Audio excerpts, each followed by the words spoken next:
Vite, Oui. dès les premières manifestations, les Gilets jaunes ont exprimé quelque chose de plus profond qu'on ne voyait pas avant dans les manifestations. Ils ont commencé à dire, mais qui gère l'argent dans notre pays? Où va l'argent? Ils ont commencé à se poser certaines questions par rapport à la dette, par rapport à la Banque de France. C'est quoi son statut? Et les gens ont commencé à découvrir qu'en fait, dans leur propre pays, ils ne contrôlaient pas leur monnaie, ils ne contrôlaient pas leur destin. Que c'était des banquiers, c'était des marchés financiers qui décidaient de l'économie en France.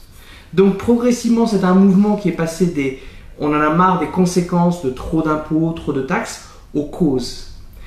Et très vite, il y a eu une peur, panique du gouvernement, parce qu'il y avait un nombre important de gens qui s'étaient soulevés, d'une part, et en plus, ils commençaient à poser les bonnes questions aux dirigeants. C'est pas « je veux moins de taxes », c'est « pourquoi vous êtes en train d'appliquer l'agenda de la Banque Centrale Européenne, l'agenda du FMI, chez nous en France, pour des objectifs qui ne sont pas dans l'intérêt du peuple français, mais dans l'intérêt des marchés financiers. Pourquoi? Sur les plateaux télé, dans les manifestations, etc.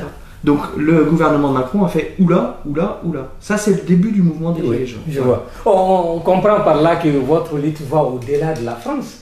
Parce que souvent, on vous entend parler de l'écho, on sait la marche entre l'écho et le franc CFA. Pouvez-vous nous en parler un peu? Il y a deux choses, c'est-à-dire que très vite, les Français, quand ils se sont réveillés, ils ont compris en fait que ce qu'on appliquait à la France, on l'avait aussi appliqué à d'autres pays en Afrique. C'est-à-dire qu'on réduisait les budgets des hôpitaux, tous les budgets. Et donc on avait les plans d'ajustement structurel chez nous. Et là, quand c'était en Afrique, personne ne bougeait. Voilà. Mais quand c'était chez nous, on s'est dit non, pas chez nous. Et donc il y a eu un début de solidarité qui a commencé à se créer entre justement les Français et les gens qui dans le monde se battent depuis des années parfois pour se libérer de cette oligarchie financière. Et c'est pour ça que dès 2009, avec la Nyéléni Ticheri, on a organisé en France des manifestations entre les Gilets jaunes et le peuple français et le peuple malien en France de la diaspora, pour dire non justement à ce système dans son intégralité. Et c'est là où a commencé cette solidarité, et c'est là qui fait qu'on est là aujourd'hui. Vous luttez tous contre des systèmes. Voilà, et ça c'est révolutionnaire. Mais je dois préciser... J'ai fini, c'est révolutionnaire, parce que pour la première fois, les peuples qu'on a essayé de diviser. En France, on nous dit, ah, regardez, les Africains, ils viennent chez nous prendre notre travail, ils traversent la Méditerranée, etc. On met les Français contre les Africains. Et ici, on divise, on dit, il y a des ethnies qui se battent les uns les autres, mais pas du tout. On divise ici, on nous divise entre nous. Et ça, les gens, avec ce qui s'est passé à Paris, les manifestations, avec le peuple qui s'est soulevé ici pour renverser le régime illégitime d'Ibeka, plus la lutte des Gilets jaunes, justement, a créé cette convergence des peuples. Et ça, c'est unique dans l'histoire parce qu'aujourd'hui, c'est au niveau mondial. Oui. Vous voulez ajouter quelque chose? Oui, très simplement, c'est-à-dire que dans les Gilets jaunes, il y a plusieurs collectifs. Moi, je fais partie d'un collectif qui s'appelle les Gilets jaunes constituants. Et avec Ticheri et Sébastien et notre collectif des Gilets jaunes constituants, nous avons décidé, donc en mai 2019, donc quelques mois après le début du mouvement des Gilets jaunes, d'aller à Chamalières, à côté de Clermont-Ferrand, en Auvergne, dans le sud de la France, devant l'imprimerie de la Banque de France qui fait à la fois les euros et les francs CFA. Et nous étions venus avec une banderole qui disait francs CFA, euros, éco, enfin c'était pas encore l'éco à l'époque, mais euros, francs CFA, même esclavage. Et on a bloqué symboliquement pendant 1 heure l'entrée de l'imprimerie de la Banque de France pour dénoncer le colonialisme monétaire, et en France et en Afrique. Et je voulais juste dire ça parce qu'on ça a été très vu partout. Voilà, on était très surpris parce que très vite, au bout de quelques jours, plusieurs millions de gens ont vu ça et on était les premiers surpris de voir en fait qu'il y avait des ponts entre les peuples qui se faisaient facilement, qui se sont faits par les réseaux sociaux au départ. Nous voyons maintenant la pérennisation des Gilets jaunes. Ça veut dire que quelque part vos objectifs sont en train d'être atteints. On n'en est pas encore là. Est-ce que vous avez eu des résultats? Vous avez eu des résultats? Non, vous voulez rester encore debout? Les Gilets jaunes continuent leur combat, mais avec la pandémie, ça a été très difficile. Voilà. Mais les Gilets jaunes sont encore sur les ronds-points, ils interviennent dans les péages, ils font des opérations devant les banques. Il y en a qui étaient encore au ministère des Finances la semaine dernière, donc il y a beaucoup d'opérations qui sont menées. Mais à cause de la situation sanitaire, C'est vrai qu'il n'y a pas encore les masses. Justement, ça permet de comprendre que la lutte continue. La lutte continue. Et je vais de l'autre côté chez notre honorable Moussa Diarra. Le mouvement Yerewolo déboussile les remparts est connu aujourd'hui des Maliens. Oui. Mais pouvez-vous nous en parler encore davantage? Merci Timbo. Je pense que tout d'abord, je remercie Sébastien et Yannick, comme vous l'avez dit, des citoyens français, des Gilets jaunes, qui ont voulu nous soutenir dans ce que nous sommes en train d'organiser, dans ce que nous sommes en train de faire ici au Mali, par rapport quand même à la mauvaise politique de gouvernance, à la mauvaise politique française que nous-mêmes et eux sommes en train de dénoncer. Donc, comme ils viennent de le dire, c'est un éveil de conscience qui est né, une prise de conscience entre les peuples, entre les peuples français et puis le peuple malien, le peuple africain. Ça, c'est très important. Nous sommes en train de dire qu'aujourd'hui, comme certains le disent, nous ne sommes pas des anti-français. Nous ne sommes pas des anti-français. Nous dénonçons comme même les citoyens français cette promesse politique française aujourd'hui qui est en train vraiment de toucher tous les pays africains presque et leur propre pays. Tout à fait. Donc le mouvement Yerewolo déboussile les remparts est né suite à la dénonciation par les différentes entités de cette mauvaise politique. Nous nous sommes retrouvés entre organisations, mouvements pour former Yerewolo déboussile les remparts. Société civile, il y a des jeunes politiques, des activistes, tout. Donc c'est une organisation, c'est un mouvement qui se veut fédérateur vraiment de toutes ces organisations. Donc ça reste encore ouvert à tous ceux qui n'ont pas encore, qui ne nous ont pas encore rejoints. C'est un mouvement qui est ouvert parce que c'est un combat uniquement pour le peuple et par le peuple. Avant vous, nous savons qu'il y a eu d'autres mouvements qui avaient aussi manifesté pour les mêmes causes. Est-ce qu'aujourd'hui vous êtes ensemble? Nous sommes avec ce mouvement, notamment il y avait Iriba Koro, il y a Mali Kéléa, Mali Tekla. Comme ça avait commencé avec des mouvements, nous sommes ensemble. C'est pourquoi je dis, Yerewolo aujourd'hui c'est la fédération vraiment de toutes ces organisations, tous ces mouvements-là, pour un seul objectif. Parce que nous avons tous lutté à un moment donné pour le même combat. Et nous voyons que en allant de façon singulière à ces combats, personne n'est en mesure vraiment de mener à bien ces combats. C'est pourquoi nous nous sommes retrouvés. Chaque jour même, chaque semaine, hebdomadairement, de façon hebdomadaire, nous nous retrouvons au Carrefour des Jeunes pour échanger par rapport vraiment à notre projet. Le projet cette fois-ci, ça va commencer par la plus grande manifestation que nous avons prévue le 20 janvier. Justement, cette manifestation, nous allons en parler. Et quels sont les objectifs? Bon, les objectifs quand même de Yerewolo déboussile les remparts, l'objectif... Non, la manifestation qui est prévue. La manifestation qui est prévue, ça c'est pour avoir quand même 2 ou 3 millions de Maliens sur le boulevard de l'Indépendance. Nous avons changé de fusil d'épaule, comme je le disais tout de suite. Ce n'est pas un combat pour moi seul ou bien pour Bernoué, Srik Kouaté, les responsables du mouvement, non. C'est un combat pour le peuple. Nous avons quand même entrepris des démarches jusqu'au niveau local. Au niveau local où on va rencontrer les Maliens jusqu'au niveau des grains. Donc cette tactique, on a essayé de développer pour informer, sensibiliser les Maliens vraiment sur le danger qui plane et sur tout ce que nous subissons comme misère, malheur, tuerie ou autre là. Donc nous sommes en train de sensibiliser. Vous avez eu le temps de préparer. Voilà, nous avons eu le temps de préparer parce que les dernières fois où nous sommes sortis, c'était quand même des phases de pression où on essayait de mettre la pression sur l'oppresseur afin qu'il puisse changer de position. Et cette fois-ci, nous avons vu qu'après tout ce temps-là, nous avons vu que ça ne change absolument, ça n'a rien changé. Mais on a vu que quand même, ils ont pris quand même le mouvement en considération. Ils ont vu qu'il y a quelque chose qui est en gestation à laquelle il faut faire extrêmement attention. Mais qu'est-ce que vous demandez concrètement en sortant le 20 janvier? En sortant le 20 janvier, comme on l'a dit, nous demandons quand même le départ des troupes françaises sur notre territoire. Le départ, nous allons demander ça, ce n'est que le début du combat. C'est le thème phare. C'est le thème phare. On ne dit plus France dégage ou autre là, on nous demande leur départ. Dans toute lutte, chacun a sa stratégie.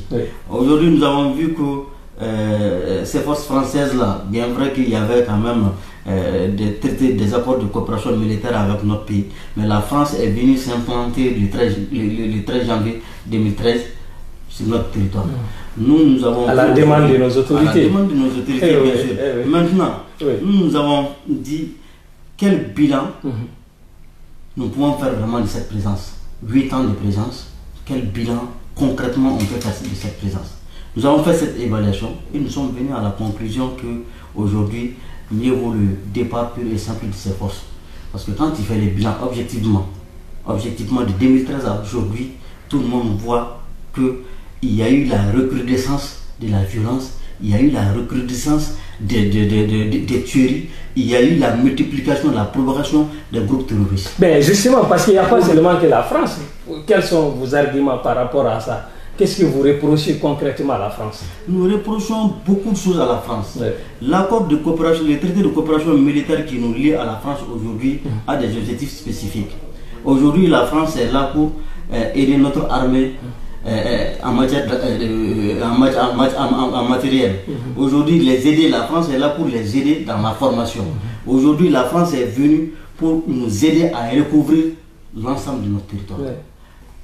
Donc, objectivement, parmi ces objectifs-là, il y a eu évolution dans quel domaine? On n'en voit pas.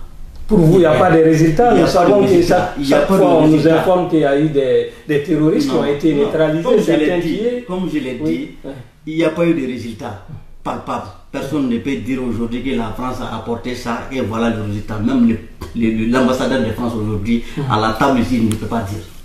Il ne peut pas dire. Nous avons dit aujourd'hui, la France est venue en 2013, pendant que les djihadistes étaient à Mopti à Kona. Ils ont fait cette repoussée jusqu'à la porte de Kidal. Mais aujourd'hui, les djihadistes, c'est où? C'est jusqu'à la porte de Bamako ici, si on peut s'exprimer. Parce que tu ne peux pas traverser aujourd'hui le fleuve de Ségou sans que tu tombes quand même dans des villages contrôlés par des djihadistes.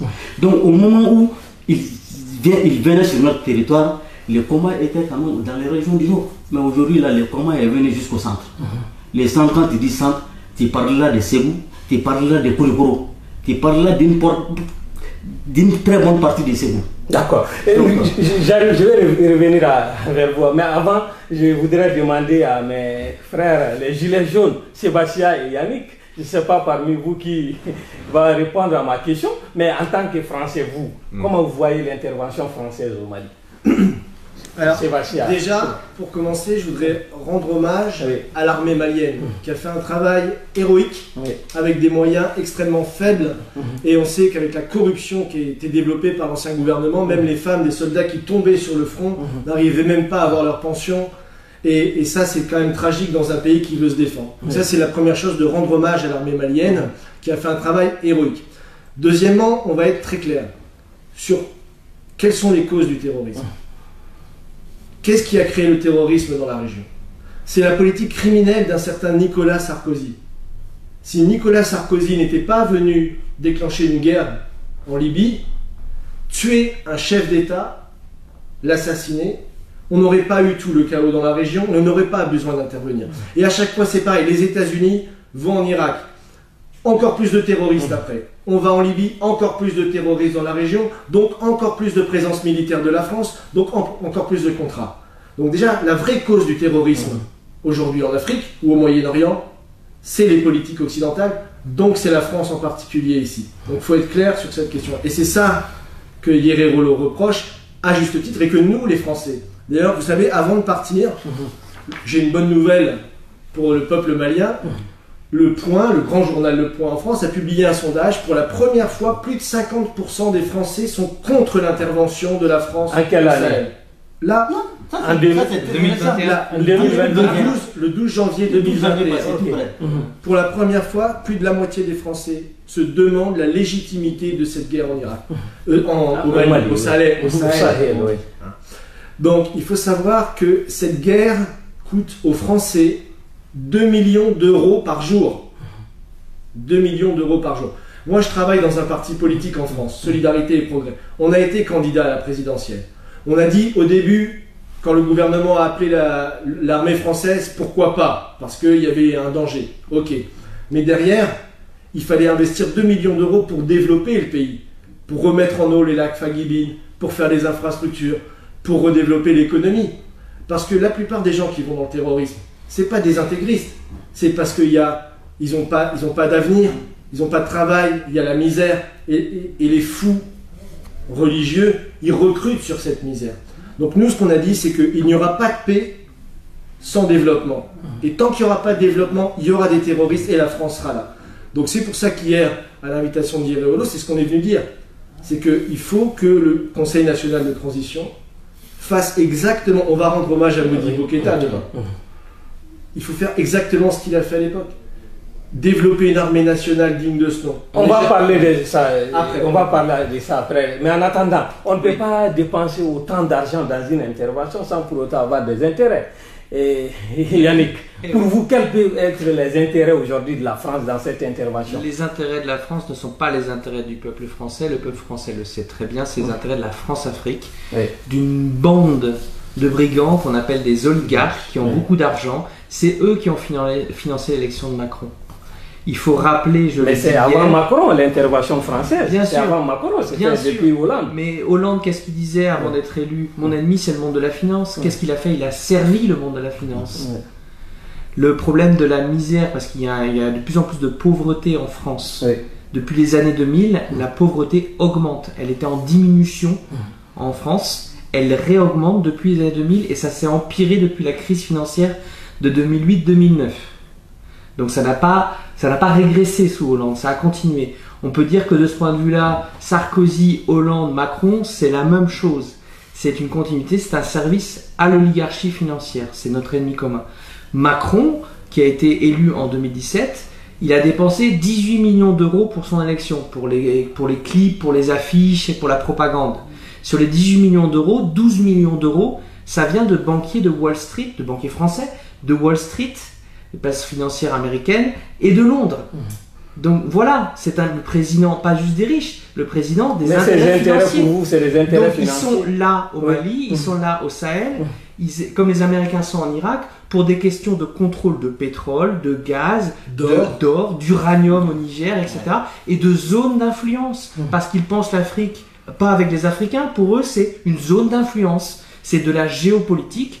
Les Français, ils en ont marre de ça. Les Français, ils veulent être tranquilles chez eux et ils veulent que les Maliens soient tranquilles chez eux. Et ils savent très bien, les Français, parce qu'ils sont pas bêtes, comme les Maliens ne sont pas bêtes, que si le gouvernement français voulait vraiment combattre le djihadisme, il dirait au Qatar et à l'Arabie Saoudite de partir de la France et il demanderait des enquêtes sur le financement ou les rumeurs de financement du Qatar et de l'Arabie Saoudite par rapport au mouvement djihadiste ici comme à l'autre bout du Moyen-Orient. Ben non, c'est tapis rouge pour le Qatar et l'Arabie Saoudite. Et les Français, ils le savent très bien que leurs dirigeants, c'est pas juste qu'ils sont corrompus, ils servent le mal. Point. Justement, les dirigeants, parlons de nos dirigeants également honorables. Nous avons vu l'année dernière, il y a eu le sommet des Pau, où Macron a donné l'occasion aux chefs d'État quand même de dire s'ils avaient besoin de la France ou pas. Et pourtant, ils ont renouvelé leur confiance à la France. Oui, c'est ça. C'est cette oligarchie que Yannick est en train de dire, de dénoncer. Aujourd'hui, le chef d'État, le chef d'État qui a été déchu tout de suite, Ibeka, c'est ce qu'on a dit. Aujourd'hui, la France n'agit pas directement sur les peuples. Mais il y a ces valeurs locaux ici, ces chefs d'État africains. C'est pourquoi on l'a dit en janvier 2010, Ibeka n'a qu'à faire un choix. Nous avons donné toute la latitude, toute l'opportunité à Ibeka de faire un choix. Il a fait son choix et il est où aujourd'hui? Donc nous avons demandé aujourd'hui, mieux vaut être avec ton peuple que d'avoir son peuple contre toi. Mais il ne l'avait pas compris. Toute cette oligarchie qui sont là aujourd'hui, c'est pourquoi on a dit, le peuple est en train de s'éveiller après une prise de conscience. Nous allons combattre cette oligarchie jusqu'à l'ère de l'enchevêtrement. C'est pourquoi aujourd'hui ces gilets jaunes sont parmi nous. L'éveil de conscience aujourd'hui va nous permettre, à partir du 20 janvier, de montrer à qui veut l'entendre, que ce soit nos autorités, que ce soit nos responsables politiques, vous n'avez qu'à regarder vos peuples. Vous n'avez qu'à travailler avec vos peuples. Si vous avez d'autres objectifs, qui ne sont pas, vous avez d'autres soucis, vous avez des problèmes qui ne sont pas ceux de votre peuple, vous allez vous faire avoir. Mais aujourd'hui, le prétexte qui est avancé, le terrorisme, on sait que ce n'est pas seulement pour le Sahel, ça concerne le monde entier, parce que ça va au-delà du Mali, du Sahel.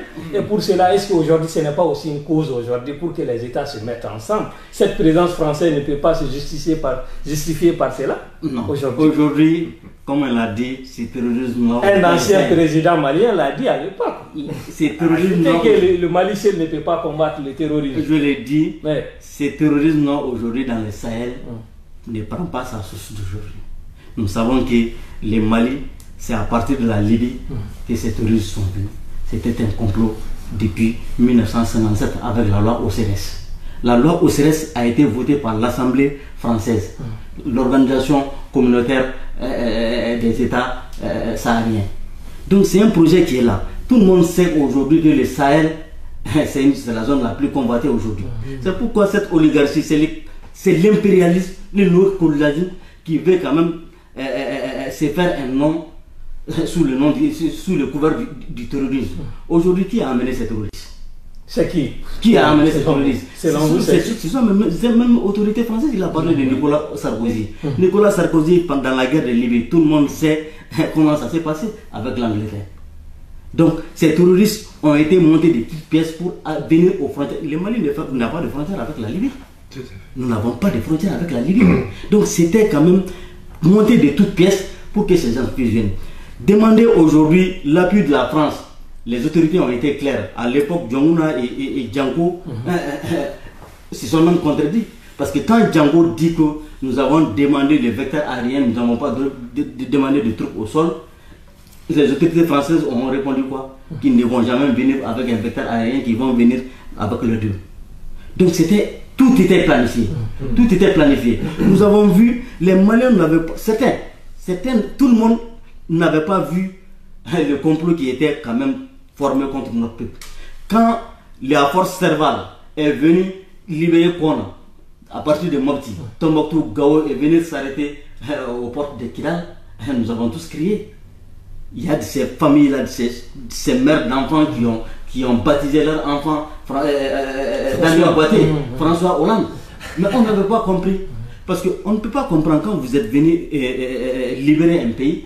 Ce n'est pas une portion qu'il faut libérer. Le président nigérien, Mamadou Issoufou, il l'a dit publiquement. Mais justement, pourquoi le Mali est aujourd'hui le terrain fertile? Le Mali est le terrain fertile parce que, moi je vais le dire, quand j'ai interpellé les ministres de la Défense, tout ça pour vous dire que c'est des manigances, c'était l'amunissement qui était à Gossi. Quand la force Serval a été transformée en force Barkhane, la force Barkhane a voulu s'installer à Gossi quand il y avait l'amunissement. Nous savons que l'amunissement Barkhane, c'est la même chose parce que c'est des organes qui sont dirigés par les mêmes responsables français. Donc ils ont voulu être quand l'armée malienne a voulu être à Gossi, ils ont demandé non et ils vont être à Gossi avec tout l'arsenal, avec le nombre d'hommes dans le Sahel, tout l'équipement qu'il faut. La zone de Gossi, la base de Gossi, c'est la zone la plus stratégique. Toute armée qui s'y trouve ne contrôle pas celui que les Maliens, mais tout le Sahel. C'est la zone la plus stratégique. Donc nous avons compris déjà ce qu'ils voulaient en ce moment. Et au même moment, ils ont demandé à ce que l'armée malienne soit à Bourkessi et à Mondoro, les camps de l'armée malienne. Les attaques de ces camps témoignent cela. Mais justement, nous ne pouvons pas comprendre. Entre-temps, nous avons signé un accord de coopération de défense entre la France. C'est pourquoi ça veut dire quelque part entre la France et le Mali. Oui, entre la France et la France. Oui, c'est pourquoi moi j'ai dit, c'est à la suite de l'évaluation de cet accord-là qu'il y aurait débouché les remparts. Et puis d'autres Maliens qui n'étaient pas dans le mouvement, qui n'étaient pas dans autre chose, ont compris aujourd'hui le jeu. Parce que quand vous venez à travers un accord, le minimum aurait été quand même d'aller à l'application de cet accord. Et si cet accord est passé par l'Assemblée quand vous étiez député? Cet accord-là est passé par l'Assemblée nationale. Vous l'avez voté? Ça a été voté à l'unanimité. À l'unanimité. Ça veut dire que vous l'avez voté aussi. On l'avait voté. On l'avait voté quand j'étais de la majorité. Même l'opposition l'a voté. C'était pourquoi Bandao, qui est là aujourd'hui président de la transition, c'est lui qui a défendu le projet. Il était ministre de la Défense. Qui était ministre de la Défense. C'est lui qui a défendu le projet. Donc, il y a des inquiétudes qui se sont posées. Mais il nous a clairement dit que ces projets dans un cadre de partenariat d'égal à égal. D'égal à égal. Quand il a même été interviewé par les journalistes. Mieux que ça, quand on a même tendu le micro aux députés à l'époque de l'opposition, tout le monde quand même a salué cet accord. Parce que nous avons besoin de sécurité. Mais est-ce qu'il y a des zones d'ombre dans cet accord? Parce que jusque-là, on a l'impression qu'il y a des non-dits. Certains nous parlent des comme je l'ai dit. Non, comme je l'ai dit, les missions principales, les objectifs principaux de cet accord-là, ça c'était de venir former nos militaires aujourd'hui, les équiper, nous aider à recouvrir l'intégrité de notre territoire. L'intégrité de notre Lesquels de ces objectifs est atteint selon vous? Il n'y en a pas. Et en termes de formation, il y a eu quand même. Non, en termes de formation, qui peut dire aujourd'hui aujourd'hui la force Barkhane, là, elle évolue même seule sur le terrain. Comme je l'ai dit, quand le camp de Mondoro a été attaqué, ça a été attaqué 2 jours après que les forces françaises soient venues faire le tour même du camp, en n'ayant même pas adressé la parole aux soldats maliens. Nous comprenons ça pourquoi. Si aujourd'hui nous disons que la France arme et aide les terroristes dans leur mouvement, ce n'est rien d'autre que ça. D'accord. Je vais demander les Gilets jaunes ce qu'ils pensent de la coopération de défense entre la France et le Mali. Pour juste rebondir sur un point. Oui, allez-y. Sur le soutien à l'armée malienne, les formations, etc. Oui. Dans le Canard enchaîné, 6 janvier, là, il y a quelques jours, voilà ce qui est écrit. Toutes les victimes des engins explosifs que les djihadistes enfouissent dans le sol et victimes aussi du très faible blindage de leur vieux VBL. Voilà qui ne devait pas surprendre personne. 1/3 des 55 Français tombés au Sahel, donc 55 Français qui sont morts au Sahel, ont perdu la vie à cause de leur équipement, parce qu'ils ont un mauvais équipement. Et l'armée se refuse à avouer le nombre d'amputés et d'infirmes à vie. Donc, même nous, notre armée, elle est sous-financée. Même nous, on a des militaires en France, des pompiers, des gendarmes qui doivent acheter leurs propres chaussures. Donc déjà, vous voyez, et après on va donner des leçons, on va dire voilà, on va vous aider. Donc c'était pas un partenariat gagnant-gagnant, c'est ce qu'il a dit, c'était géopolitique. On a présenté le beau paquet, c'est comme la belle démocratie qu'on voulait faire en Irak et qu'on avait fait à coup de bombe. Ben, c'est exactement le même type de contrat. Et c'est vrai que sous la pression, à l'époque, je comprends les députés, parce qu'il y avait une pression qui était très forte, il y avait une peur, il y avait une panique, et si Bamako était tombé, ça aurait été une catastrophe. Mais ce qu'il faut dire, c'est que, en fait, c'est global. Vous savez, ce qu'on appelle les révolutions de couleur. George Soros, c'est pas qu'au Mali où on essaye de mettre des marionnettes pour contrôler les matières premières. Quand l'Ukraine s'est rapprochée de la Russie pour faire des projets, vous avez des gens en Europe, ils ont financé des fascistes en Ukraine pour faire tomber le gouvernement, financé ouvertement par Obama, les Américains avec George Soros, etc. Et aujourd'hui, encore plus grave, on peut aimer Trump ou ne pas aimer Trump. Mais qu'aujourd'hui, vous avez cette dictature financière, Wall Street, et la dictature des GAFAM, Google, Facebook, Amazon, qui interdisent à un président des États-Unis de parler sur toutes les plateformes des réseaux sociaux. Voilà le monde dans lequel on est. Donc évidemment qu'on ne part pas sur un accord gagnant-gagnant. Pas du tout. Mais il peut y avoir quand même d'accord. Il peut y avoir. D'ailleurs, vous savez, j'ai cité hier dans la conférence de presse. C'est très intéressant. Quand Modibo Keïta a fait partir les troupes françaises du Mali, il a dit le Mali demeurera fidèle à sa politique de coopération avec tous les pays sans exception, c'est-à-dire même avec la France. On ne fait pas de l'anti-France. On n'existe pas en fonction de qui que ce soit. On veut notre indépendance. Nous sommes prêts en peuple souverain à poursuivre la normalisation de notre rapport avec la République française. Mais à l'époque, il savait ce qu'il voulait, Modibo Keïta. Il voulait une armée nationale formée, équipée. Il voulait une banque nationale, sortir du franc CFA, c'était la priorité, donc il a créé la banque en 1962. Il a créé le franc malien. Et il a créé une banque de crédit pour investir dans l'économie, dans la santé. Et il savait ce qu'il voulait. Donc quand on sait ce qu'on veut, on peut travailler avec n'importe qui. Vous était sur la bonne voie. Il savait ce qu'il voulait. Vous savez, il y a un proverbe africain qui dit « Ne te laisse pas lécher par qui peut t'avaler ». Donc, c'est ça la question. Il ne faut pas se laisser toujours amadouer par des accords, de l'argent, des armes, etc. Il faut avoir une souveraineté économique, militaire et de santé. Et après, on peut travailler avec tout le monde. Et c'était ça que voulait Modibo Keïta. Et c'est ça pour lesquels se battent aujourd'hui l'honorable Moussa Diarra et les autres. Les mouvements Yerawolo debout sur les remparts. Yannick, vous, est-ce que vous pouvez nous dire aujourd'hui, les Gilets jaunes, quel est le point commun entre vous et le mouvement Yerawolo pour cette manifestation? En quoi vous vous retrouvez? Yerawolo, il regarde Macron, il voit un valet servile de cette oligarchie financière. Oui. Les Gilets jaunes regardent Macron, ils ne voient qu'un valet servile de cette oligarchie financière. Ça, c'est le point commun. Il faut être très clair, et je crois que n'importe qui peut comprendre ça. C'est quand, parce que cette oligarchie, elle a plusieurs moyens de contrôle et d'asservissement des peuples du monde. Il y a la finance, elle contrôle les monnaies, donc elle contrôle les investissements, et donc le non-développement ou le mal-développement des peuples. Et elle contrôle aussi les médias, les organes de presse, la propagande, etc. Vous avez, par exemple, quand François Hollande et Angela Merkel découvrent que les services de renseignement américains, la NSA, surveillent le portable du président de la République. Quelle a été la réaction du président de la République française? La même que IBK par rapport à Macron. Donc à ce moment-là, Macron, il n'est même pas digne. Il défend même pas la fonction présidentielle. Et ils n'ont rien dit.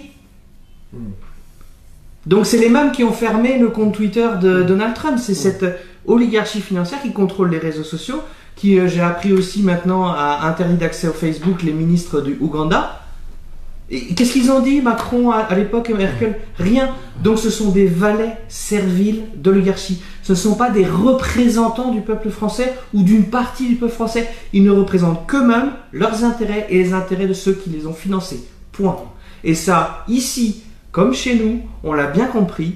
Et maintenant, moi je pense que le gouvernement français, il ne va pas apprécier notre visite ici, parce que c'est devenu, on le savait très bien dans notre cœur et dans notre âme, mais ça devient maintenant physique. Mais cette intervention, elle est légale quand même, elle est autorisée par l'Assemblée française, ou bien, qu'est-ce que vous... Oui, elle est légale. Oui. Qu'est-ce que vous dites par rapport à ça? En tant que Français, on mobilise les Français justement pour qu'ils comprennent les politiques qui sont menées, parce que les politiques qui sont menées depuis 30 ans, en fait, elles sont injustes, c'est-à-dire qu'elles réduisent le niveau de vie des gens. Donc politiquement, nous on se bat, les gilets jaunes sont venus derrière, donc on continue parce qu'on ne fait pas une révolution sans éduquer les gens.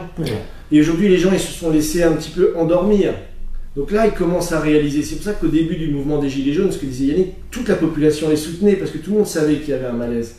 Après, on est un pays démocratique, on est une république. Il va y avoir des élections l'année prochaine, on aura des candidats et on va essayer de mobiliser la population justement pour changer la population. D'accord, revenons à la manifestation du 20. Honorable, est-ce qu'aujourd'hui ce n'est pas prétentieux de demander le départ des troupes françaises du Mali? Non. Pas du tout prétentieux. Et comme je l'ai dit, le combat n'a pas commencé aujourd'hui. Nous sommes en mesure aujourd'hui d'assurer notre sécurité. Est-ce que notre armée est prête aujourd'hui? Moi, je vous repose la question. Oui. Aujourd'hui, on l'a dit, la France est là. Elle nous cause la misère, des tueries, des vols de nos ressources. Aujourd'hui, si la France part, il y a quoi de plus? On sera débarrassé de la misère, du vol et puis de ces différentes tueries.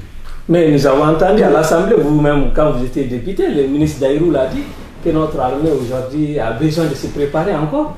C'est pas obligé d'assurer cette défense. C'est un problème de Aujourd'hui, quand un ministre de la République qui est là, qui dit que nos soldats manquent d'eau, nos soldats manquent de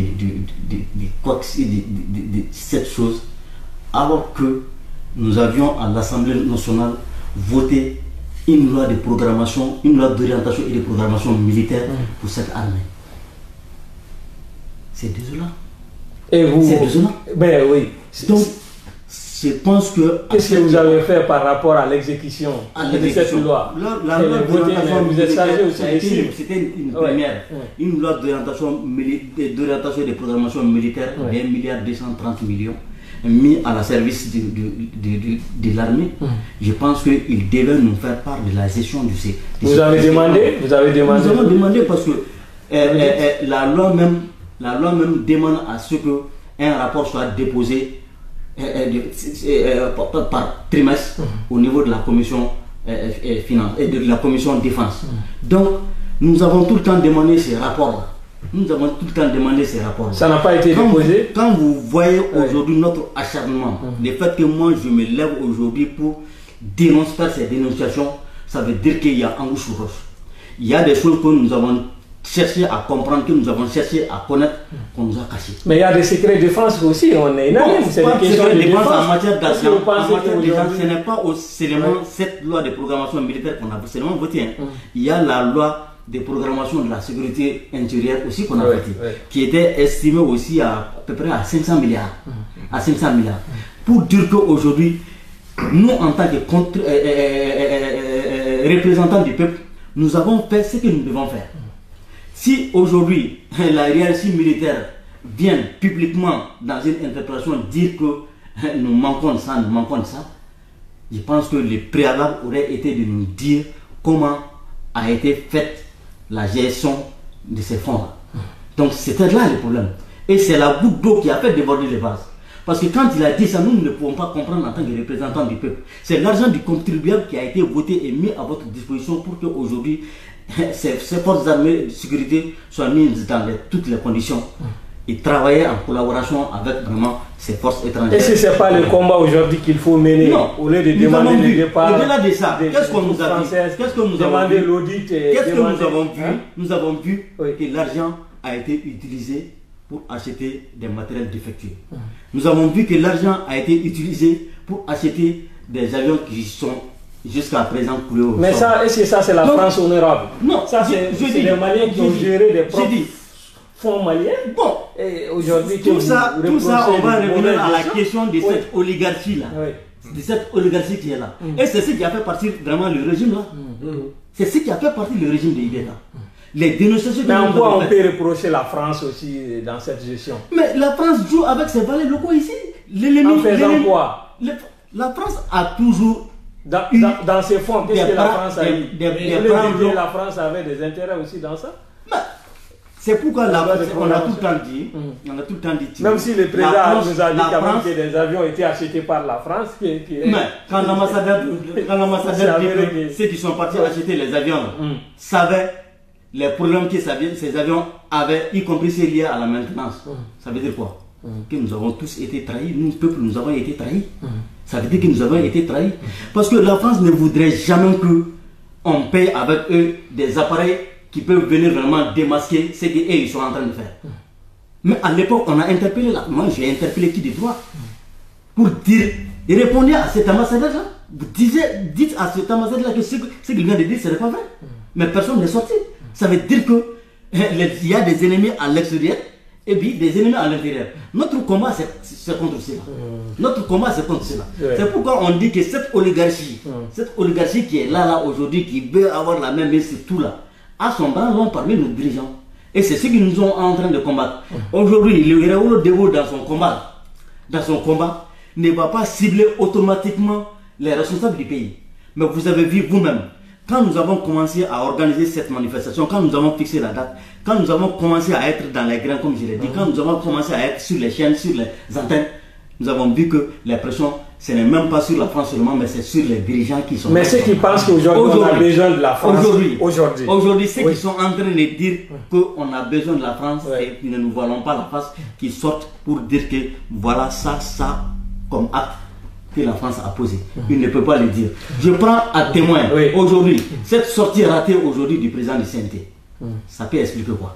Par rapport à certains membres. Par rapport à certains membres du CNT. Ça peut expliquer quoi? Mais est-ce que cette manifestation ne pouvait pas avoir d'autres objectifs autres que le départ des troupes françaises?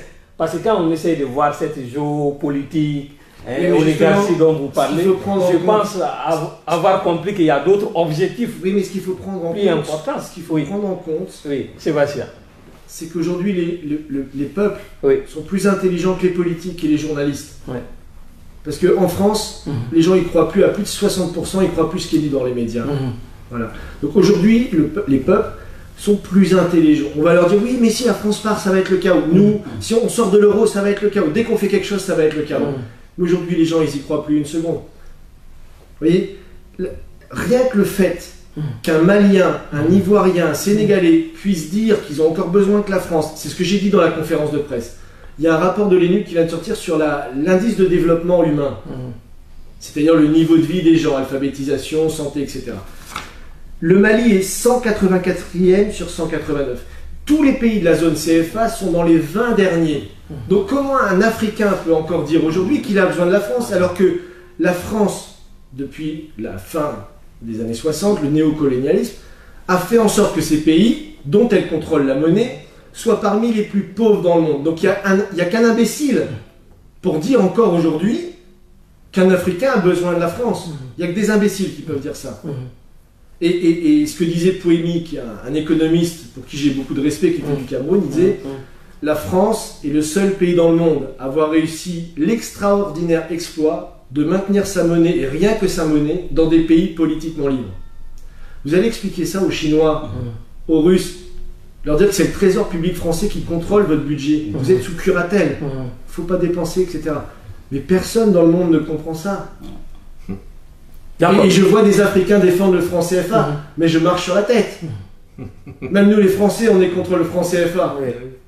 Donc voilà la relation entre la France et l'Afrique. D'accord, mais Yannick, est-ce que pour vous, cette manifestation pouvait avoir aussi d'autres objectifs? À vous entendre parler, il y a des questions de franc CFA, il y a des questions de la gestion aujourd'hui des fonds du G5 Sahel par la France.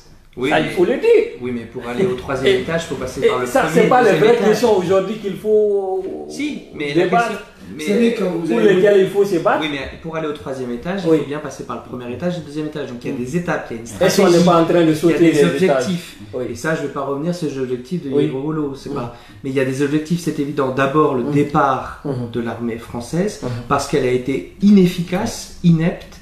Et avec les ONG qui sont à côté, elles ont joué malheureusement pour les soldats le sale boulot en fait de voir le Sahel comme une zone d'influence qu'on contrôle, qu'on domine, alors qu'on n'est même pas chez soi. C'est pas la question. Donc première chose, il faut que l'armée française rentre chez elle pour faire son travail de protection des Français en France. Ça, c'est la première chose. Il y a des Français ici, au Mali aussi. Il y aura une deuxième. Oui. Ils vont nous protéger. Il y aura une deuxième étape évidente. Parce que si on nous parle de combattre le djihadisme et le terrorisme international, et bien justement, il va falloir à un moment donné qu'on attaque le financement de ce terrorisme. Et nous, en France, nous les Gilets jaunes, on va mettre la pression sur le gouvernement le jour où l'armée française rentre à la maison, on va mettre la pression pour qu'ils combattent vraiment le terrorisme, ici comme ailleurs, parce qu'ils ne combattent pas vraiment le terrorisme. Et donc nous, on veut qu'ils combattent vraiment le terrorisme. La question du financement, on ne pose jamais cette question-là. On ne sait pas comment ça se passe. Mais on sait très bien, il suffit de... Pas besoin d'avoir un bac plus 10 pour comprendre un truc très simple. Il y a un blanchiment de l'argent par lequel il faut passer par des banques.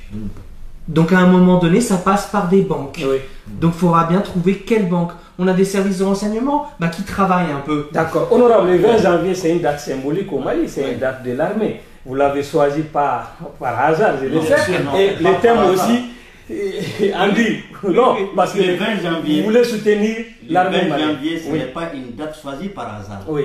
Le 20 janvier 1961, le président Modibo Keïta a demandé à ces mêmes troupes françaises de rentrer. Leur départ, il a demandé leur départ le 20 janvier 1961. Aujourd'hui, il a voulu débourser le rempart. Se considérant comme fidèle héritier de Modibo, a choisi le 20 janvier pour demander le départ des troupes françaises. Je l'ai dit, le combat. Nous voulons faire cette fois-ci le combat autrement. Nous avons un programme d'activité assorti d'un plan d'action que nous allons mettre en œuvre courant toute l'année 2021. Donc c'est pourquoi la plus grande manifestation, la première grande manifestation, c'est on organise à cette date historique du départ des troupes françaises demandées par Modibo. Justement, cette fête du 20 janvier, c'est la commémoration des 60 ans d'anniversaire de l'armée malienne. À 60 ans, comment vous voyez aujourd'hui le parcours de l'armée malienne? Bon, 60 ans de parcours de l'armée malienne, nous dirons que juste après Modibo Keïta, l'armée malienne, après les présidents Moussa Traoré, Alpha, ATT, mais nous avons vu quand même que l'armée malienne, qui était une puissance sous-régionale, a perdu vraiment a perdu vraiment toutes ses qualités en matière de formation, en matière de matériel, l'armée malienne est tombée vraiment en désuétude. Pourquoi? Nous avons vu les flammes de paix ici, qui étaient organisées ici. Nous avons vu quand même tous les avions que l'armée malienne avait ici sont restés sans maintenance parce qu'on ne s'est pas occupé de ça. Donc l'armée qui était censée être la première puissance sous-régionale est venue jusqu'au dernier niveau parce qu'on n'en a pas fait notre problème. D'où le soutien à l'armée. Est-ce que dans ce cas, est-ce que vous pensez que cette armée aujourd'hui a mesure de défendre le territoire malien? Depuis le coup d'État de 2012, oui, nous avons quand même vu dans un premier temps, parce que nous l'avons cru, avec le président Ibeka, qu'on allait assister à un rayonnement d'abord moral des troupes, ensuite un rayonnement en équipement. Mais les premiers matériels qui devaient même venir, l'armée, ont été bloqués dans un premier temps. Bien vrai que nous avons pris en plus vraiment des matériels là, nous avons pris certaines lois pour aider ces soldats qui meurent sur les champs de l'honneur, les soldats qui sont blessés sur les champs de l'honneur. Nous avons pris des lois pour les protéger, pour protéger leurs ayants droit. Même l'application, la mise en œuvre de ces lois a souvent posé problème. Donc vous comprenez aujourd'hui notre seulement. Nous pensons qu'aujourd'hui... Ces tableaux dépeint quand même... Oui, ça dépeint un peu, mais aujourd'hui... L'armée a besoin de soutien encore du temps pour se préparer. Nous avons vu juste après les événements du 18 août passé que l'armée est en train de monter en puissance. Il y a de ces opérations que l'armée a menées seule et qui ont fait le succès. Et ces opérations ont été décriées aujourd'hui par ces troupes, sinon interdites par les troupes. Nous sommes au courant de ça. En plus de cela, nous avons vu qu'avec le changement du 18, nous avons assisté à moins d'attaques, moins de tueries. Donc, nous disons que notre armée est en montée. On a vu tout récemment les hélicos, les avions qui ont été achetés. Donc, le rayonnement, ce n'est pas tout de suite. Mais c'est un processus. Est-ce qu'il ne faut pas donner le temps encore à l'armée? Aujourd'hui, je pense que il faut aller beaucoup plus vite. Vous pensez qu'aujourd'hui, il faut remercier les partenaires qui sont là? Moi, je dis, si vous allez prendre dans l'histoire même de la France, quel combat de terrorisme la France a gagné dans le monde entier? Où? Ou les Américains. Ils ont gagné quel combat pour la lutte contre le terrorisme? Il n'y en a pas. C'est des forces d'occupation qui sont là. Nous avons fait ces analyses-là. Donc aujourd'hui, comme on l'a dit, quand tu vas faire le bilan vraiment de la présence militaire française aujourd'hui, c'est un échec. Mais qu'est-ce que vous proposez maintenant à la place des troupes françaises? Qu'est-ce que vous proposez? Nous pensons dans notre lutte. S'il y a départ aujourd'hui, dans une lutte comme celle que nous sommes en train de mener, ce n'est pas une lutte facile. Nous en sommes conscients. Demander tout de suite le départ des Français, même si la France dit qu'elle va plier bras ici, comme elle l'a fait en 1960, comme elle a été demandé. Nous savons tout ce qu'elle va poser comme jalon, tout ce qu'elle peut poser comme dégâts. C'est pourquoi il y a voulu débousser le rempart. Nous sommes quand même entre hommes et femmes, stratèges, intellectuels. Nous avons nos stratégies. C'est vrai que nous voulons tendre la main à d'autres partenaires, comme certains sont en train de faire. On entend parler très souvent comme de Russie. Moi, je pense qu'aujourd'hui, même si la France plie ses bagages, il faut mettre des garde-fous. Il faut aujourd'hui une puissance dont la France peut avoir au moins peur, qui peut aujourd'hui nous aider à minimiser les dégâts. Quel genre de puissance voulez-vous? Non, les puissances mondiales aujourd'hui, nous avons signé en même temps. Non, pas l'aménagement. L'aménagement, comme je l'ai dit, c'est une branche de la France. C'est une branche de la France. Tous les hauts officiers aujourd'hui de l'aménagement sont des Français. Mais vous demandez le départ de la France et des troupes françaises, mais l'aménagement peut rester. Non, on a dit les forces étrangères. Pour nous, aujourd'hui, l'aménagement et les forces Barkhane, là, ce sont les mêmes forces. Parce que nous, dans notre lutte, et ce que nous allons mener, quand vous allez même à Badjangara, il y a le peuple qui a demandé vraiment à ce que l'aménagement vraiment ne rentre pas chez eux. Donc pour nous là, ce sont les mêmes. Nous, notre combat, c'est de demander à ces forces étrangères aujourd'hui de rentrer.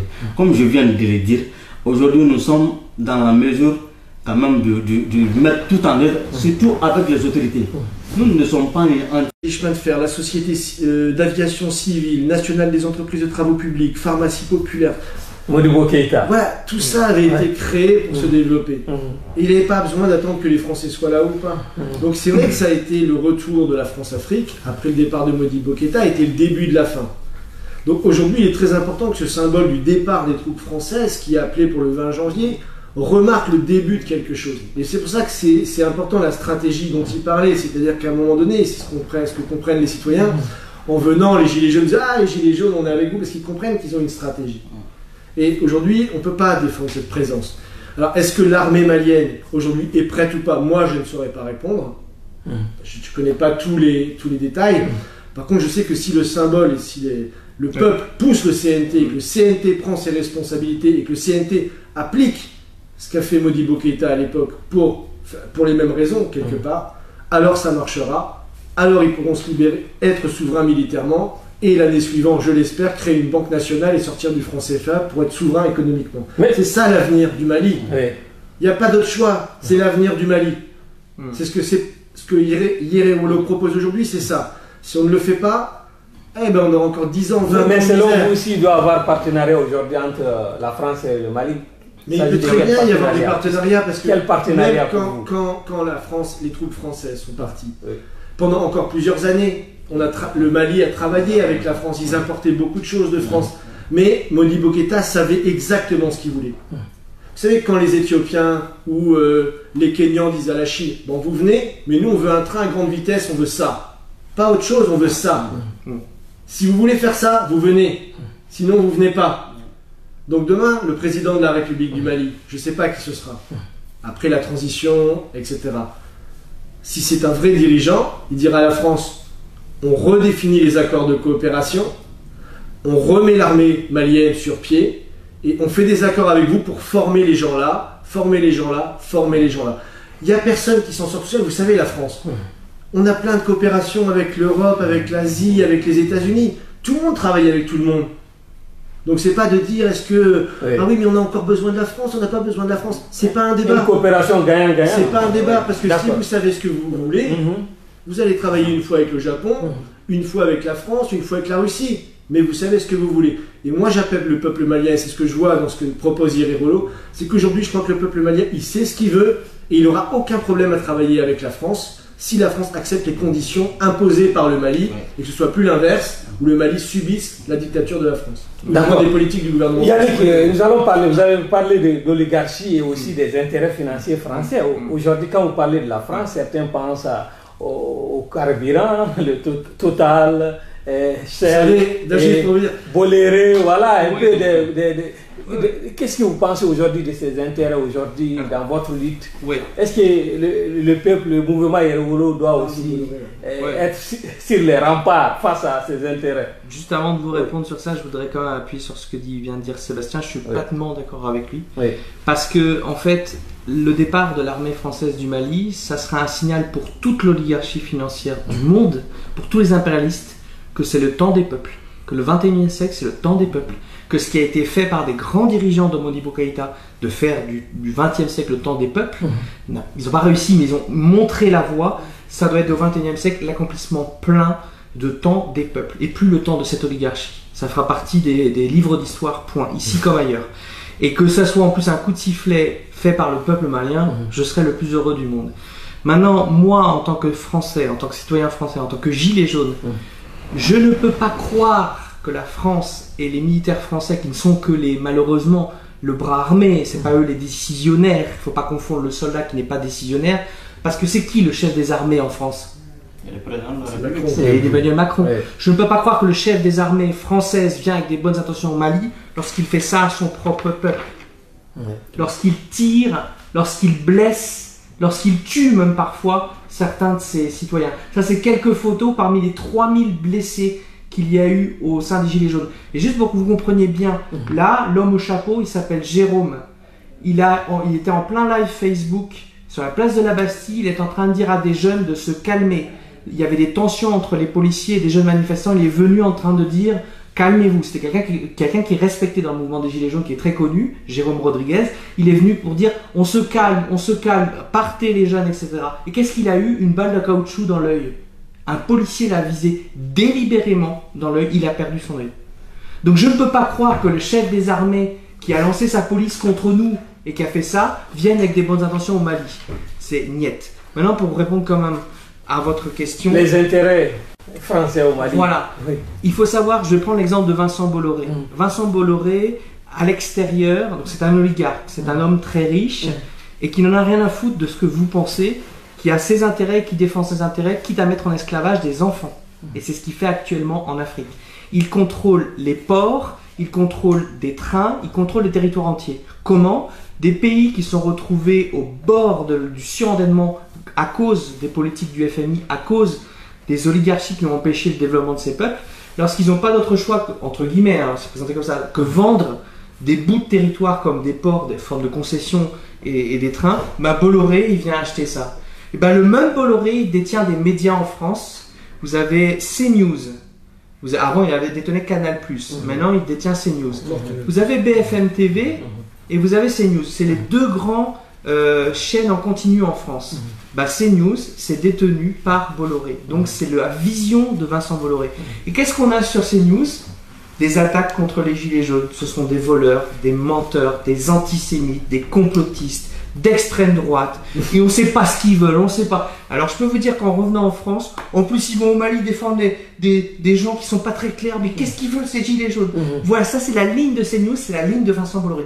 Colonisation à l'extérieur, Vincent Bolloré, colonisation à l'intérieur des esprits des Français. D'accord. Mais voilà, nous savons que la France aussi appuie le Mali financièrement. Il y a l'agence de développement français au Mali qui finance beaucoup de projets. Aujourd'hui, vous demandez le départ des forces françaises. Est-ce que c'est cohérent aujourd'hui en même temps de continuer à percevoir... Je vais vous répondre en une seule phrase. L'appui, hein? Aujourd'hui, on dit, comme on le dit couramment dans un adage, toute aide qui ne nous aide pas à nous passer de l'aide est une aide à rejeter. C'est de l'aide au sous-développement, vu le résultat. Aujourd'hui, vous pensez que tout ce que la France nous fait comme aide là, ça nous développe sur quel plan? Il a été très clair. Aujourd'hui, la lutte que nous menons, nous avons des gros projets pour ce pays. Nous nous reconnaissons en Modibo Keïta parce que quand il a demandé le départ de ces troupes-là, parce qu'ils avaient quand même une série de projets, une série de projets en vue. Aujourd'hui, c'est ce que nous voulons. L'éducation dont on parle, qu'on ne peut pas parler aujourd'hui au Mali. La santé, qui est un problème crucial aujourd'hui au Mali, ainsi que dans d'autres domaines. Vous pensez que nous pouvons résoudre tous ces problèmes-là comme ça, avec cette mauvaise politique française dans notre pays? Jamais. C'est la détérioration vraiment de ces systèmes-là aujourd'hui est la conséquence de cette mauvaise politique française dans notre pays. Donc nous pensons qu'il faut combattre d'abord les mal à sa source. Les mal à sa source.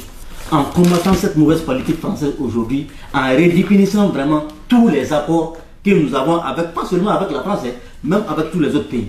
Je prends l'exemple sur vraiment les accords que nous avons par rapport à l'exploitation de l'or au Mali aujourd'hui. Mais quand ils expliquent ça aux Maliens, mais ils vont tomber en syncope. Nous perdons. Je dis à qui veut l'attendre, si le Mali avait été bien géré, si le Mali avait été bien géré vraiment par les différents responsables, qui n'auraient pas été vraiment des valets de ces oligarches, le Mali, on allait comparer le Mali aujourd'hui à ces Qatar là dont beaucoup se glorifient, ces Émirats arabes aujourd'hui. Ne serait-ce qu'aujourd'hui, la présence de nos ressources minières, nos ressources du sous-sol aujourd'hui, si c'est bien géré, le Mali serait aujourd'hui un pays émergent. Les Malikoura dont nous rêvons aujourd'hui, ça c'est les jalons que nous sommes en train de poser en demandant le départ des troupes françaises. Donc nous pensons que dans cette lutte, tout le peuple malien, sans distinction de race, d'ethnie, de religion ou autre là, nous devons nous donner la main pour aller vers ça. Nous avons vu que le combat du M5 a consisté à faire partir IBK. Ce n'est pas pour stigmatiser le regroupement, mais si à ce combat était associé le combat vraiment de demande du départ des forces françaises, on allait commencer à mettre déjà depuis vraiment la fin de ce combat du M5, la mettre les premiers jalons du Mali. Mais donc on perd que le Mali soit envahi par des terroristes après le départ de cette troupe française. Mais aujourd'hui, stratégiquement, est-ce que c'est possible d'avoir une force commune aujourd'hui de toutes ces forces qui interviennent au Mali sous le commandement malien? Il y a terroriste quand il y a la France. Oui. Il y a terroriste quand il y a la France. Quand il n'y a pas de France, il n'y a pas de terroriste. Mais est-ce que c'est possible aujourd'hui d'avoir une force commune aussi? Bon, la force commune, il faudra donner la latitude de l'indépendance vraiment à chaque pays africain, comme je l'ai dit. Quand les pays africains vont venir sur leur territoire sous le couvert de l'aménagement, c'est pour nous voiler la face. Quand tu es dans l'aménagement, tu es venu, tu es lié, chaque pays est lié à l'aménagement par un contrat. Les militaires qui viennent d'autres pays sous le couvert de l'aménagement, ils sont liés par le contrat de l'aménagement. Tu ne viens pas pour ton pays, pour servir ton pays, mais dicter ce que ton pays te dit. Tu es là, tu suis les règles de l'aménagement. Ce n'est pas comme si les Mali fait appel tout de suite, quand même au Nigeria, comme si les Mali fait appel tout de suite en Guinée-Conakry tout de suite. Ce n'est pas la même chose. Donc nous avons dit pourquoi le G5 Sahel aujourd'hui n'a pas pu fonctionner. Le G5 Sahel ne pourra jamais fonctionner. Parce que quand le G5 Sahel n'a pas fonctionné avec vraiment les pays du G5 Sahel, ça veut dire qu'on n'aura pas besoin vraiment d'autres troupes étrangères. Donc ça ne pourra pas fonctionner. Tout cela témoigne aujourd'hui de la mauvaise politique française que nous avons sur notre territoire. Si aujourd'hui il a été question de financer les G5 Sahel, il y a eu la mauvaise foi. Il faudrait que nous comprenions aujourd'hui. On ne voudra jamais que nous puissions vraiment assurer notre propre sécurité. C'est ce qu'on veut. On ne veut pas. Sur ces 5 pays-là réunis, peut-être que je dirais même 4, parce que la Mauritanie, je n'ai jamais considéré la Mauritanie comme un pays du G5 Sahel. C'est le seul pays de nos jours qui n'a subi aucune attaque. Et nous avons les raisons aujourd'hui. Donc il faut faire extrêmement attention avec ces forces étrangères. Donc nous pensons que si... et l'opération Takuba qui est annoncée. Bon, l'opération Takuba, ça a été annoncé, mais moi je n'ai vu aucune action concrète vraiment de cette opération. Jusqu'au jour où je prends bon nombre de Maliens. Donc ça, tout ça c'est du folklore. On ne fait qu'augmenter chaque jour que Dieu fait l'effectif vraiment de ces militaires étrangers sur notre territoire. Pourquoi servir? On n'en voit pas. Et à chaque fois, comme je l'ai dit, c'est la propagation des groupes djihadistes sur notre territoire. Et qui est clair. D'accord. Sébastien, vous voulez réagir parce que je veux bien, vous faites l'avocat du diable. Hey, allez-y. Non, j'essaie de poser la question que mes spectateurs voudraient bien poser à mes invités. Mais aussi le problème, c'est qu'on ne faut pas créer des faux débats. Oui. Moi, quand j'entends encore parler aujourd'hui d'aide au développement, mais je rigole. Je rigole. Comment en Afrique on peut parler d'aide au développement vu le résultat? Moi, il y a un rapport de la Banque africaine de développement qui dit la corruption en Afrique, c'est minimum 148 milliards par an. En 10 ans, ça fait 1500 milliards. Ok. Juste de l'argent détourné. Même la Banque mondiale a avoué que 15% de ces financements allaient directement dans les paradis fiscaux. Le train entre Nairobi et Mombasa, qui a créé des dizaines de milliers d'emplois, qui a augmenté le PIB réel, qui a été une vraie réussite économique, c'est 5 milliards. Ok, pour 500 km. Si vous faites le calcul, c'est très simple. Vous pouvez construire 185 000 km de chemin de fer à grande vitesse dans toute l'Afrique. Rien qu'avec la corruption. Et encore, on ne dit pas tout. C'est peut-être 1/10 de ce qu'on sait. Vous voulez dire que le problème c'est nous? Vous voulez dire que le problème c'est nous? Je ne dis pas le problème c'est nous. Le problème c'est quand en effet des gens ici se mettent au service de puissances étrangères pour piller les ressources du pays. Donc il y a une partie de responsabilité. Mais aujourd'hui, ce qui est positif, c'est que les peuples se sont rendus compte que des gens étaient vendus pour leurs intérêts personnels. Vous savez, tous les dirigeants africains vont se faire soigner en Suisse ou à Paris, alors qu'ils sont millionnaires et ils pourraient construire des hôpitaux ici. Donc c'est pas un problème d'argent, c'est pas un problème d'aide au développement. Il faut arrêter avec ce débat d'aide au développement. Moi j'entends ça depuis que je suis né, de l'aide au développement, mais il n'y a pas de résultat. On sait très bien que tout l'aide qui vient, il n'est pas utilisé pour le développement. Vous imaginez 2 millions par jour pour Barkhane, 60 millions par mois. En un an, ça vous fait 600 millions. Vous savez combien vous pouvez créer d'écoles? Combien vous pouvez créer d'hôpitaux avec 600 millions par an? Pour sauver l'hôpital français, ils demandaient 800 millions. Vous pouvez avoir un village, une école. Un village, un centre médical.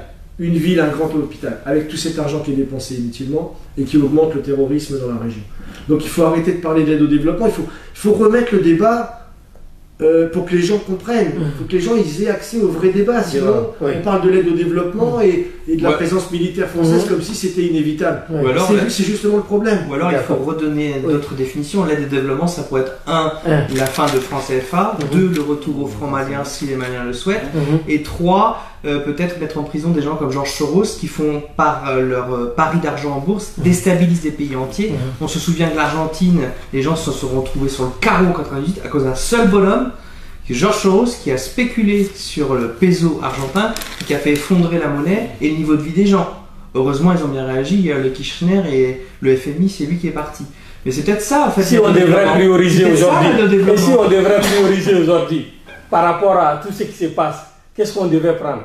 Ça, c'est un moyen de définir leurs priorités d'abord. D'accord. Ça s'est fini là. Et je crois que ça a déjà été dit. Oui, et Honorable a dit que, tantôt Yannick a dit que le départ c'est le Mali, ce qui va se passer le 20.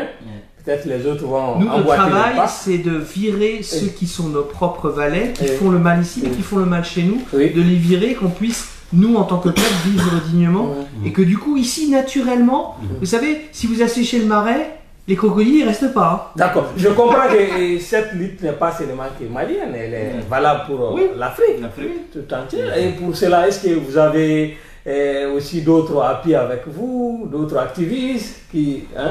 mouvement dans la sous-région? Pour la manifestation du 20, nous avons des invités de marque, en plus des gilets jaunes qui sont là. Nous avons le panafricaniste Kémé Seba, qui sera avec nous le 20. Nous avons notre artiste international Salif Keita, qui sera aussi de la fête. Nous avons nos compatriotes, comme Yelene Ticheri, qui sont venus de la France. D'autres Africains aussi qui vont être là pour la même manifestation. Nous avons été au Burkina Faso, à Pau, au moment où Macron invitait ses valets à Pau. Vous savez ce que les peuples burkinabés et les peuples africains ont dit, qu'ils comptent sur nous les Maliens pour délivrer l'Afrique. Quand Yannick dit que c'est un combat, on dirait même international, ça va prendre sa source au Mali à partir du 20. Donc, nous voulons aujourd'hui que les Maliens le sachent, que le pays de Modibo Keïta, comme on aime le dire, le pays de Sundiata, de Firoun, de Babemba, de Tcheba, est un pays béni. Aujourd'hui, organiser cette grande manifestation à cette date historique est vraiment un symbole, un signal fort qu'on veut donner au Mali, à toute l'Afrique et à tout le monde. Quelles sont les dispositions que vous avez prises? Nous savons que nous sommes en état d'urgence. Toutes les dispositions ont été prises. Il y a la Covid. Toutes les dispositions ont été prises pour que cet événement se passe conformément aux mesures prises par le gouvernement. Vous parlez de maladies. Le respect des nombres Non, le respect des nombres, je pense demandez de participants. Pour tout ce qui est question d'ordre national, parce que le combat que nous sommes en train de mener, c'est une question d'ordre national. Je pense que, je l'ai dit, ce n'est pas pour quand même ironiser un peu. Nous sommes en train, tout le monde entier est en train de lutter contre le Covid-19. Nous luttons d'abord contre le Covid-18. Parce que, je l'ai dit, le Covid-18, ça c'est la présence des troupes étrangères sur notre territoire, qui est en train d'ailleurs de faire plus de dégâts, plus de morts que le Covid-19. Donc, nous allons prendre toutes les mesures pour nous protéger, pour protéger vraiment tous ceux qui vont être sur le boulevard de l'indépendance. Nous avons pris des dispositions et la particularité même, nous avons fait des milliers de masques avec les couleurs nationales, les verts, jaune, rouge. D'accord. Donc tout ça pour donner un éclat encore vraiment à cette manifestation. Vous avez l'autorisation? Nous avons passé par toutes les voies pour que nous puissions faire vraiment cet événement-là dans les plus grands calmes et dans la plus grande sérénité. Il n'y aura pas de casse, il n'y aura pas de violence, nous donnons l'assurance à tout le peuple malien que les gens vont sortir humblement, venir assister vraiment à la rencontre. Toutes les dispositions ont été prises et nous allons rassurer les gens que chacun va rentrer paisiblement chez lui. L'objectif est que le message, le signal fort qu'on va donner sera un signal qui sera compris par tout le monde. D'accord. Quel est le message que vous souhaitez passer, vous, Sébastien, ainsi qu'Yannick? Moi, je vais citer Modibo Keïta. Il disait: je veux lancer un message de fraternité et de paix, et quels que soient les différends qui nous ont opposés ou nous opposent, on ne confond pas jamais les peuples, quels qu'ils soient, avec les gouvernants qui les dirigent. Et ça, c'est le message, et je pense c'est un symbole très fort. C'est la première fois que les Gilets jaunes viennent en Afrique. Et c'est au Mali. Et c'est au Mali. Et voilà. Merci à vous. Donc déjà, à mon avis, ça en énerve certains que je connais là-haut, qui ne sont pas contents, qui ne veulent pas du tout que ce mouvement se développe. Donc déjà, c'est un message de fraternité internationale. Et on sait qu'on va être regardé de partout en Afrique, mais pas simplement en Afrique, en Amérique latine et dans d'autres pays. Les gens vont voir, si vous voulez, que justement une révolution populaire est en cours contre l'oligarchie dont on a parlé pendant toute cette émission. Et donc ce message de fraternité et de paix, il est très important parce que justement le but du système, comme on l'a dit au début, c'est de diviser pour mieux régner, de mettre les blancs contre les noirs, les musulmans contre les chrétiens, les gens du nord contre les gens du sud. Toujours on invente des choses. Et ce qu'on va prouver demain, enfin mercredi, le 20, c'est que ça marche plus. D'accord. Et Yannick, vous, quel est votre message? Sensiblement sur le fond la même chose, mais les mots sont un peu différents. C'est juste pour dire qu'on est dans un moment de l'histoire que de plus en plus de gens en sont conscients, et moi en tant que Français, en venant à plus de 5000 km de chez moi, dans un pays que je ne connais pas, c'est la première fois que mes pieds foulent le sol africain et malien. Donc je suis très honoré, et de voir dans les rues, en discutant avec les gens, qu'on est là, qui nous reconnaissent, et qu'il y a un soutien naturel, un sentiment populaire entre deux peuples, je peux vous dire que c'est très plaisant, mais ça donne une responsabilité très grande, surtout quand on va rentrer en France, encore plus grande. Mais ce que je veux dire, c'est qu'on est dans un moment de l'histoire, et voilà, au Mali, comme en France, comme partout dans le monde, les peuples en sont conscients, que c'est le temps des peuples. Et c'est, à mon avis, c'est inarrêtable.